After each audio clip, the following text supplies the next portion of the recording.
Bienvenue à ce nouveau numéro de votre émission Croissance Verte. C'est toujours avec le même plaisir que je vous retrouve sur la panafricaine Médian. Aujourd'hui, il sera question de parler d'adaptation au changement climatique.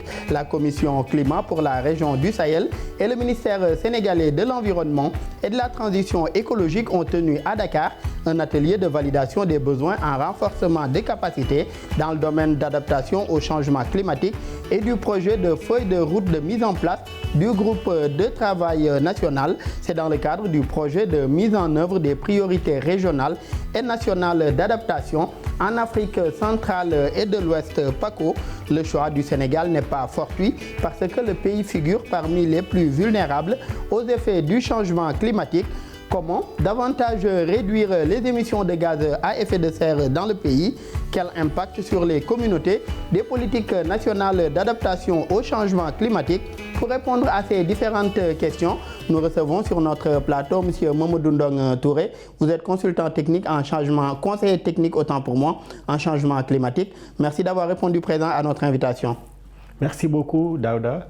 C'est avec plaisir que je réponds à vos invitations pour parler des questions de changement climatique, étant passionné par la question, mais aussi étant conscient des risques, des vulnérabilités qui touchent nos pays. C'est pourquoi c'est toujours avec plaisir que je viens partager avec vous ces questions d'adaptation. Un plaisir toujours tout aussi partagé, M. Touré. Mais avant de revenir à vous, suivons d'abord ce reportage réalisé par nos collègues Eva Sagna et Moussa Ndir.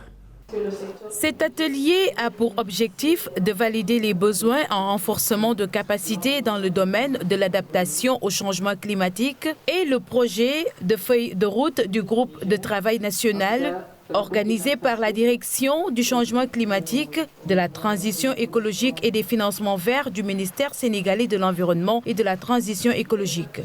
Cette rencontre s'inscrit dans le cadre du projet de mise en œuvre des priorités régionales et nationales d'adaptation en Afrique centrale et de l'Ouest. La Commission Climat pour la région du Sahel, en partenariat avec le ministère de l'Environnement de la République fédérale allemande, appuie dans le cadre de ce projet les pays du Sahel. C'est dans le cadre de la mise en œuvre de leurs plans nationaux d'adaptation et de leurs contributions déterminées nationales. Cet atelier est fort important parce que cette commission climat région Sahel a été mise en place au sortir de la COP21 de Paris, où les États ont pris des engagements fermes, en tout cas de faire face au réchauffement climatique et d'aller ensemble face à ce défi mondial qui nous concerne tous. Et l'Afrique, à travers les présidents chefs d'État autour de l'Union africaine, a mis en place 3 commissions climat. La commission Sahel, qui est basée à Niamey, au Niger, avec un secrétariat exécutif. La commission foresterie, qui est basée en République démocratique du Congo, et la commission zone côtière qui est basée aux Seychelles. Et l'esprit derrière, c'est que nous avons des spécificités communes au sein de l'Afrique. Et il faut que nous nous retrouvons en fonction de nos spécificités pour mieux défendre les voix de l'Afrique sur les questions internationales relatives au changement climatique. Dans un contexte de vulnérabilité climatique, le Sénégal, pays sahélien, figure parmi les pays les plus vulnérables aux effets du changement climatique. Cela, je pense, nous le vivons au niveau du Sénégal, nous le vivons au niveau de la sous-région Sahel. Les déficits pluviométriques vont créer des problèmes de production, de rendement au niveau de l'agriculture. Les déficits pluviométriques vont créer des bouleversements au niveau de l'élevage. Les déficits, en tout cas la problématique du changement climatique par rapport à nos pays côtiers, crée des problèmes également de migration des poissons. Donc nous le voyons pour le cas du Sénégal. J'ai cité 3 secteurs qui sont la base, en tout cas, de la sécurité alimentaire pour nos pays Sahel. Donc nous devons ensemble avoir une approche concertée au niveau de la sous-région pour en tout cas minimiser les risques auxquels nos communautés sahéliennes vont faire face. Ayant une économie dépendante fortement de l'agriculture et de l'élevage, les effets du changement climatique pourraient impacter sur les revenus des personnes vulnérables. Il y a beaucoup de coupes clandestines de bois. Et on est même en train de préparer, le gouvernement est en train de préparer un conseil interministériel sur la lutte contre le trafic de bois. Il y a aussi également des aspects de coupes clandestines un peu partout. Quand je parle d'exploitation illicite, je parle souvent vers des pays étrangers. Mais au niveau local également, il y a des coupes clandestines. Et tout ça, ça contribue donc au dérèglement climatique. Il y a également les aspects de feux de brousse qui causent beaucoup de dégâts et donc, au niveau de nos forêts. Et maintenant, par rapport à ça, comme vous le savez, le Sénégal est très dépendant du charbon de bois. Et surtout au niveau des ménages, la cuisson est essentiellement faite sur la base du charbon de bois. Et par rapport à cet aspect-là, en guise de réponse, donc, il y a l'aménagement des forêts. Et donc il y a plus d'une cinquantaine de forêts aménagées au niveau du Sénégal, donc, qui contribuent donc, à préserver les ressources forestières. Selon une étude de la Banque mondiale, le Sénégal risque de perdre jusqu'à 8% de son PIB d'ici 2030 en raison des changements climatiques. Il vise également à échanger sur les modalités de mise en place du groupe de travail national, les GTN, de la CCRS pour le Sénégal. Ce groupe de travail, qui est une déclinaison nationale de l'instance technique de la CCRS, les GTC, constitue le cadre de suivi technique pour l'opérationnalisation de la Commission climat au Sénégal. Il est ainsi appelé à renforcer la coordination entre les acteurs nationaux dans le cadre de la mise en œuvre et le suivi des actions climatiques cohérentes au plan d'investissement climat pour la région du Sahel. J'ose ainsi espérer qu'au regard de votre attachement à la définition des mécanismes adaptés et cohérents, vos travaux permettront de convenir à une mise en place effective de cet important dispositif. D'où la tenue de cet atelier de validation des besoins en renforcement de capacité dans le domaine de l'adaptation au changement climatique et du projet de feuille de route du groupe de travail national. Une baisse de plus de 50% du débit des fleuves Sénégal et Gambie, une remontée des eaux marines sur la Casamance, le Sine et le Saloum, une baisse générale du niveau des nappes, l'assèchement des rivières continentales et autres plaines d'inondation, la salinisation des eaux douces et des terres de culture dans les biefs maritimes. Aussi, cette étude prévoit la continuation de cette situation à l'horizon 2035. Ainsi, des épisodes extrêmes qui varieront entre moins 30% et 30%. Les défis de l'heure sont la réduction des émissions de gaz à effet de serre et de l'adaptation aux effets des changements climatiques. Des phénomènes qui ont un impact sur le système biophysique du Sénégal, tels que la baisse des précipitations et l'augmentation des évaporations. C'est dans cet esprit que le projet mise en œuvre des priorités régionales et nationales d'adaptation en Afrique de l'Ouest et centrale, le projet PACO, financé par le gouvernement allemand, est exécuté sous la coordination de la GIZ par un consortium de partenaires composé de la Commission climat pour la région du Sahel, de la GIZ, de la Banque africaine de développement, de la Banque islamique de développement et de l'Institut de Potsdam dans la recherche sur l'impact climatique. Il faut cependant promouvoir des actions de réponse cohérentes et durables basées sur une approche globale visant à renforcer la résilience et l'adaptation des communautés. Donc il y a le 4 août, ce sera la journée nationale de l'arbre et ce sera une occasion pour lancer donc, le reboisement à travers tout le territoire national. Donc nous sommes en train de préparer activement donc, cette journée de l'arbre et cette campagne de reboisement. Quand je dis nous, je parle du ministère de l'Environnement, je parle des collectivités territoriales, je parle des services publics, je parle du privé, je parle de tous les partenaires. Et également, le ministre, à travers ses tournées, il insiste surtout sur la création de zones de biodiversité, c'est-à-dire ce qu'on appelle les RNC, les réserves naturelles communautaires, qui sont des zones de conservation. Et on doit mettre l'accent sur ces zones, c'est-à-dire que ce sont des zones qui sont faites uniquement pour être préservées. Et on en a créé pas mal, mais le ministre insiste à ce qu'on multiplie ces RNC. Où est-ce qu'on peut en trouver ces RNC? Ces RNC, c'est surtout dans les régions sud, dans les régions est. La région sud, la région est. Mais on a trouvé également au niveau de la zone de Toubacouta, donc dans la zone de Foundiougne. La coopération régionale est ainsi indispensable pour soutenir les pays les plus vulnérables, notamment ceux de la région du Sahel, dans les efforts d'adaptation aux effets des changements. Déjà avant de faire le PNA, donc, on fait une évaluation de la vulnérabilité. Et l'évaluation de la vulnérabilité fait en quelque sorte le diagnostic par rapport au niveau d'exposition, de sensibilité et de la capacité d'adaptation, n'est-ce pas, des écosystèmes et des communautés. Et à l'issue de cette évaluation de la vulnérabilité, il y a des options qui sont identifiées par les communautés, par les experts. Et ces options sont priorisées et à la suite planifiées donc à travers le plan national d'adaptation qui est assujetti aussi à une stratégie de mise en œuvre. Et en tout cas, nous pensons que si ces options prioritaires sont financées, parce que c'est ça aussi le défi, malheureusement, c'est le financement malheureusement de ces PNA-là. Et je crois que beaucoup de pays rencontrent ce problème. Mais si au Sénégal, on arrive à financer ces projets, vraiment, nous arriverons en tout cas à réduire la vulnérabilité du pays et surtout à renforcer la résilience. Selon les experts, les changements climatiques constituent un défi commun que les États doivent combattre dans la solidarité.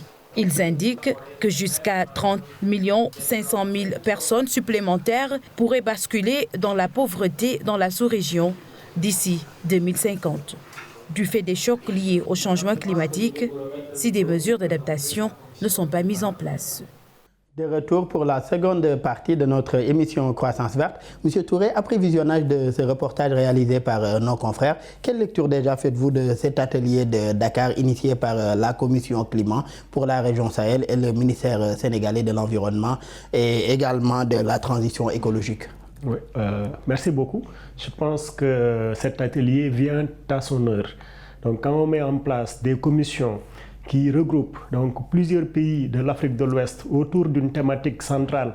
Donc, et je pense que dans cette commission, le mot-clé, c'est Sahel. Et le Sahel, dans sa définition, c'est à la lisière du désert.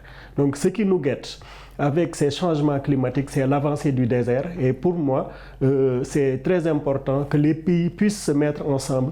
On parle de coalition, d'acteurs autour de la lutte contre les changements climatiques. Et cette commission du Sahel, pour moi, vient à son heure. Et le fait que le Sénégal soit aussi ciblé pour porter un atelier de renforcement de capacité fait sens.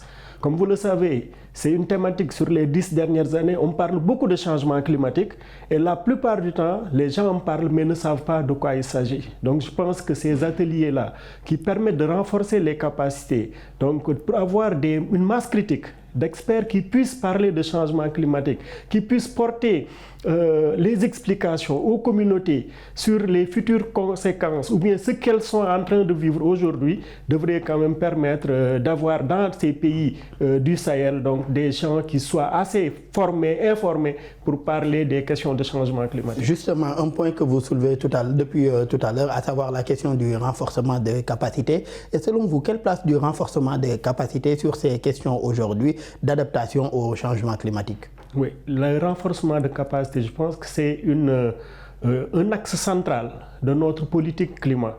Donc au niveau du Sénégal, nous avons ce qu'on a appelé le Comité national changement climatique.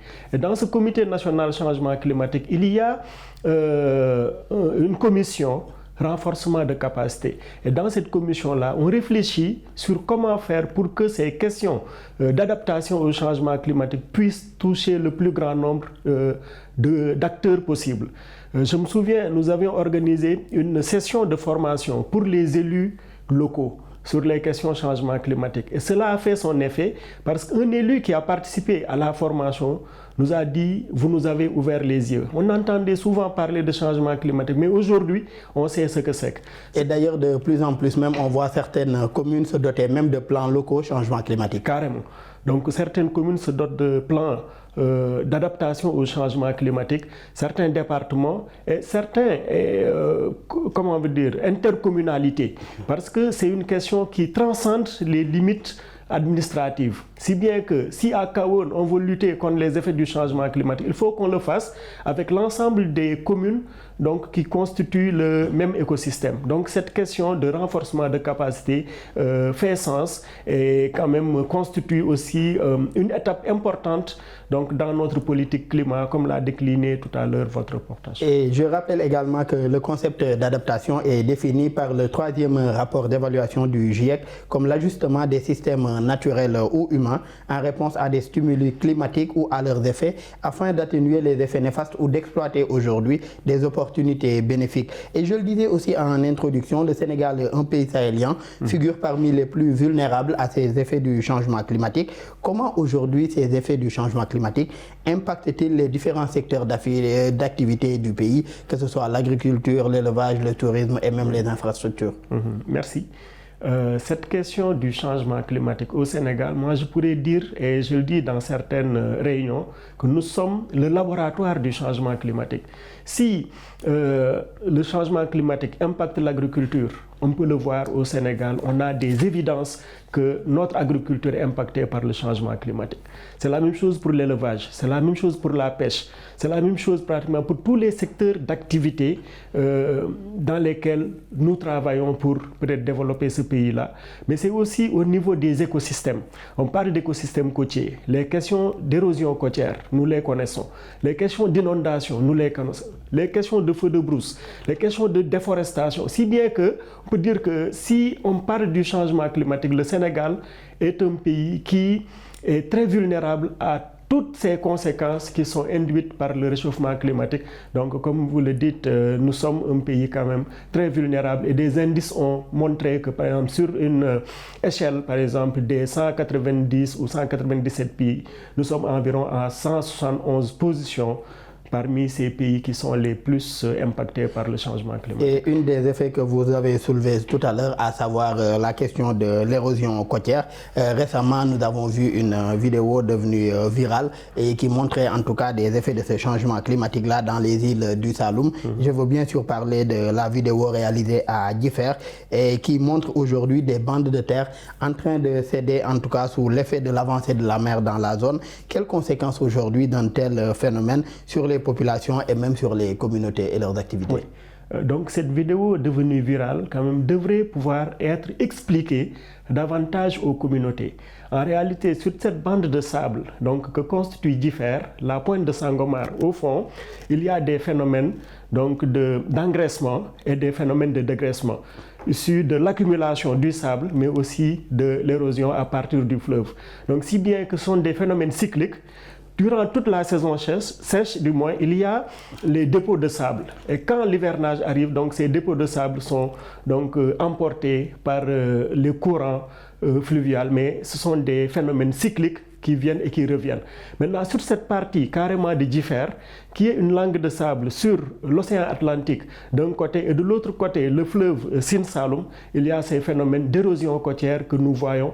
Et le point culminant de cette érosion côtière a été la rupture de la brèche de Sangomar, donc en 1987. Ça, on peut dire carrément que c'est un phénomène d'érosion côtière parce que ça a impacté des villages qui ont disparu, des villages qui ont été déplacés. Globalement, donc on peut dire que cette vidéo a eu un effet, c'est un effet de sensibilisation.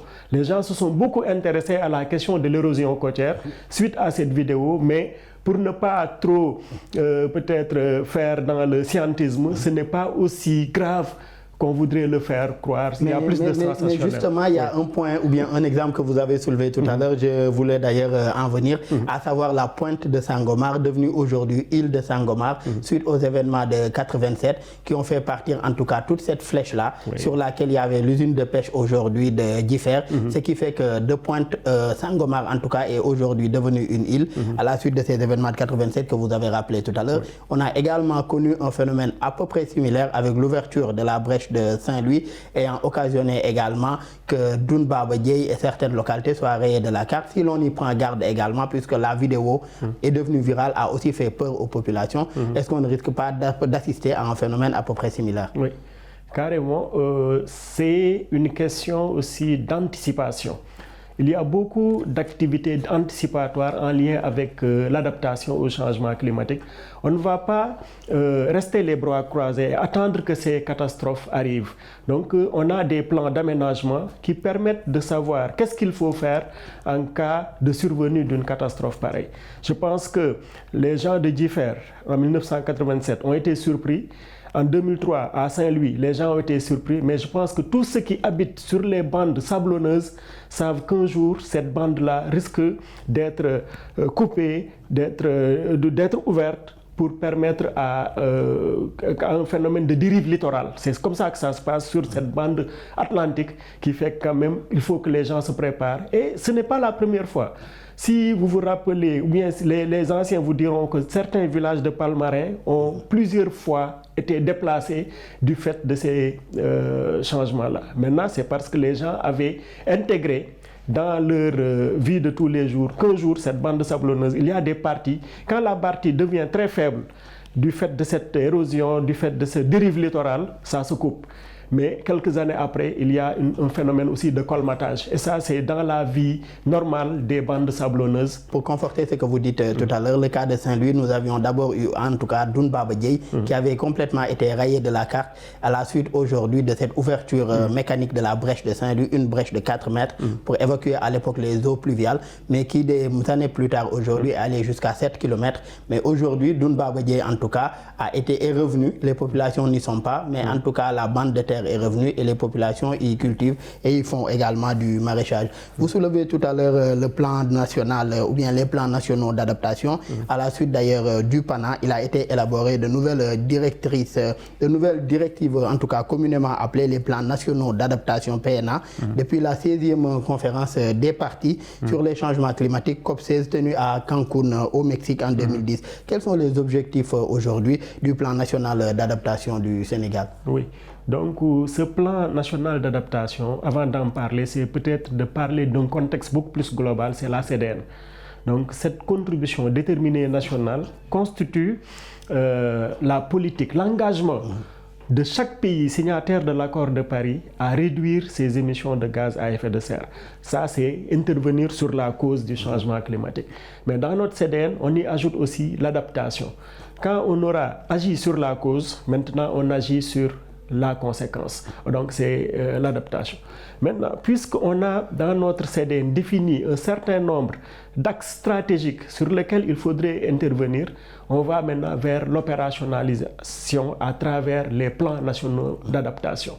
Et le Sénégal a été très avant-gardiste parce que déjà, je pense vers les années, juste après Rio, vers les années 96, on a commencé à développer ce qu'on a appelé d'abord les PANA, les plans d'adaptation nationaux, et qui sont devenus aujourd'hui des PNA. Et le PNA sur lequel je travaille le plus aujourd'hui, c'est le PNA santé.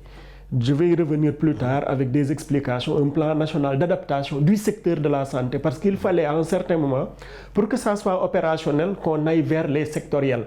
Et je pense que la pêche a été peut-être l'un des premiers secteurs à avoir son plan national d'adaptation, le plan national d'adaptation de l'agriculture, et aujourd'hui on a un plan national d'adaptation du secteur de la santé, parce que tous ces secteurs, comme vous l'avez dit, sont impactés par le changement climatique différemment, et les réponses doivent être différentes. C'est pourquoi on a eu cette approche PNA. Et comme vous l'avez rappelé aujourd'hui, le Sénégal, à l'issue de la COP 21 tenue à Paris et les accords en tout cas de Paris, s'était doté d'une contribution déterminée, c'est doté en tout cas d'une contribution déterminée au niveau national qui traduit l'engagement soutenu à inscrire le Sénégal sur une trajectoire sobre en carbone et assurant la résilience de l'économie, des communautés, des infrastructures et même des villes également. Et à l'issue également de ces accords de Paris également, chaque pays s'est engagé à réduire ses émissions de gaz à effet de serre. Comment davantage aujourd'hui réduire les émissions de gaz à effet de serre d'un pays comme le Sénégal, conformément aux accords de Paris? Nous avons vu en tout cas beaucoup de politiques en vigueur dans le pays. Le pays s'est doté d'un train express régional, d'un BRT qui roule à 100%, d'un bus rapide de transit qui roule à 100% à l'électrique et tout. Mais comment davantage en tout cas réduire nos émissions de gaz à effet de serre? Très bien, je pense que vous avez déjà un début de réponse. Parce que cette CDN qui dit nous voulons réduire nos émissions de gaz à effet de serre, et pour réduire quelque chose, il faut d'abord la connaître. Donc la première chose, c'est de faire un bilan des gaz à effet de serre, c'est de faire l'inventaire des émissions de gaz à effet de serre. Une fois ces activités faites, on se rend compte que, par exemple, il y a des secteurs qui sont très émetteurs de gaz à effet de serre, notamment au Sénégal, le secteur de l'agriculture, le secteur du transport, donc entre autres le secteur de l'énergie.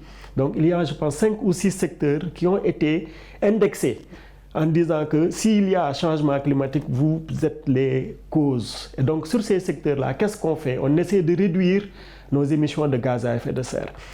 Essaie aujourd'hui de réduire les émissions de gaz à effet de serre sur ces secteurs, en tout cas, qui sont les secteurs les plus polluants. Malheureusement, M. Touré, nous sommes rattrapés par le temps. Je rappelle que Mamadou Touré, vous êtes conseiller technique en changement climatique. Merci encore d'avoir répondu présent à notre invitation. Merci. Merci également aux collègues de l'équipe technique pour les facilitations et pour la réalisation de cette émission. Merci à vous tous qui nous suivez et très bonne suite de programmes sur nos antennes.